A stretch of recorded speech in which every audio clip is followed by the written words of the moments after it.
Blessed third Sunday of Easter, my friends. I want to talk about two disciples that are walking to Emmaus.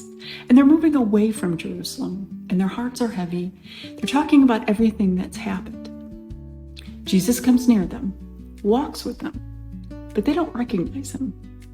He doesn't interrupt them. He doesn't start with doctrine. He says, "Hey y'all, what are you discussing?"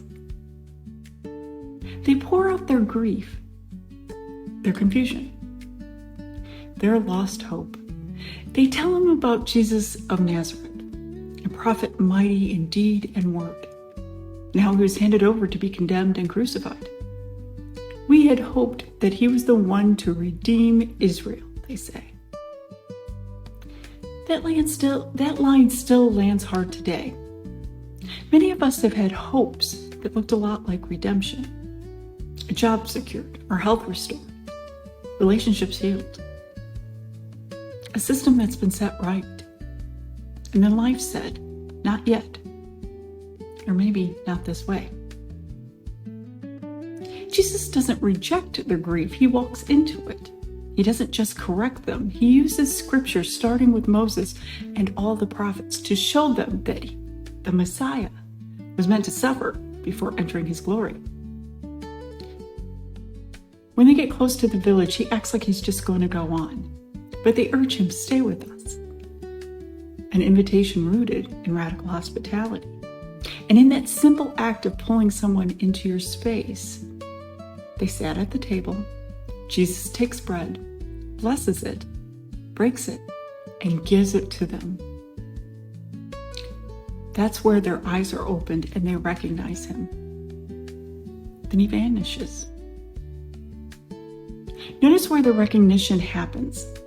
Not in a sermon hall, not on a stage, but in the middle of a shared meal, a moment of everyday life.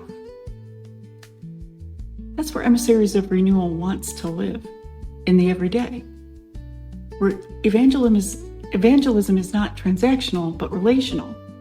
Everyday ethical evangelism is showing up in people's grief, listening as they talk, and all that's happened, and walking with them until their hearts begin to burn. Everyday evangelism is the invitation. Stay with us. Radical hospitality is the table where Jesus becomes known in the breaking of bread. One of my favorite Psalms, Psalm 116, reminds us that God's presence is precious, even in the death of his servants. The psalmists say, how shall I repay the Lord for all the good things he has done for me? His answer is to lift the cup of salvation, to call on the Lord's name, to fulfill his vows in the presence of others. In the same way, these disciples don't hold the resurrection to themselves. That same hour, they get up and return to Jerusalem, eager to tell what has happened on the road and how Jesus was made known to them in the breaking of the bread. So as we step into this week, let's ask ourselves, where is Jesus already walking beside people, even though they might not recognize it? Where can we extend that simple, radical invitation? Stay with us. Is it in our homes, our conversations, our neighborhoods?